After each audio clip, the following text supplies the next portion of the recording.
Shalom, hai teman-teman, aku Christine. Teman-teman pernah gak sih ngerasa harus ngambil keputusan penting di tengah situasi yang sulit? Nah, di episode kali ini kita bakal ngobrolin kisah Rahab dari Perjanjian Lama. Kisahnya gak cuma seru, tapi juga mengajarkan pelajaran iman yang relevan banget buat hidup kita sekarang. Yuk kita belajar bareng gimana Rahab, seorang perempuan dengan latar belakang yang gak sempurna, berani memilih berpihak kepada Allah dan menghadapi tantangan di tengah budayanya. Rahab mungkin cuma dianggap sebagai perempuan kafir dan sundal yang tinggal di kota Yeriko. Tapi tunggu dulu, kisahnya menunjukkan hal yang luar biasa. Ketika utusan Raja Yeriko datang untuk menangkap 2 pengintai Israel, Rahab justru memilih untuk melindungi mereka. Apa sih yang bikin Rahab berani? Jawabannya, iman.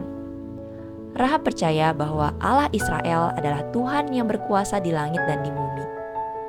Keputusan Rahab bukan hal yang mudah. Dia harus melawan bangsanya dan bahkan mempertaruhkan nyawanya. Tapi teman-teman, inilah pelajaran penting dari Rahab. Keputusan Rahab menunjukkan siapa dirinya dan yang ia yakini tentang dirinya, tentang dunianya, dan tentang Allah. Yang Rahab yakini memberikan keberanian kepadanya untuk melawan bangsanya dan pemerintahnya ketika ia dihadapkan dengan keputusan sepersekian detik. Inilah satu-satunya cara bagi kita untuk menghadapi budaya kita atau untuk melawan arus masyarakat di sekitar kita. Kita menemukan keberanian untuk melakukannya hanya ketika kita yakin bahwa Tuhan Allah kita adalah Allah di langit, di atas, dan di bumi di bawah. Kalau kita percaya bahwa Allah memegang kendali atas hidup kita akan menemukan keberanian untuk menghadapi tantangan, bahkan di tengah tekanan budaya dan masyarakat. Apakah kita benar-benar percaya bahwa Allah berdaulat? Tidak hanya di langit tetapi juga di bumi? Apakah kita yakin bahwa waktu kita ada di tangan Allah? Bahwa Allah benar-benar memegang seluruh dunia di tangannya? Bisa gak sih kita memastikan bahwa tangannya itu adalah tangan yang baik dan bahwa pada akhirnya Allah akan membuat keadilan dan kebaikan menang? Seperti yang tertulis di Yakobus pasal kedua ayat 25-26. Dan bukankah demikian juga Rahab, pelacur itu, dibenarkan karena perbuatan-perbuatannya, karena ia menyembunyikan orang-orang yang disuruh itu di dalam rumahnya, lalu menolong mereka lolos melalui jalan yang lain. Sebab seperti tubuh tanpa roh adalah mati, demikian jugalah iman tanpa perbuatan-perbuatan adalah mati. Dia menyembunyikan pengintai Israel dan membantu mereka lolos. Ini adalah bukti bahwa iman yang hidup selalu menghasilkan perbuatan nyata. Iman itu adalah langkah, bukan semata-mata pernyataan. Iman Rahab membuatnya bertindak. Keputusan Rahab untuk bertindak berasal dari imannya.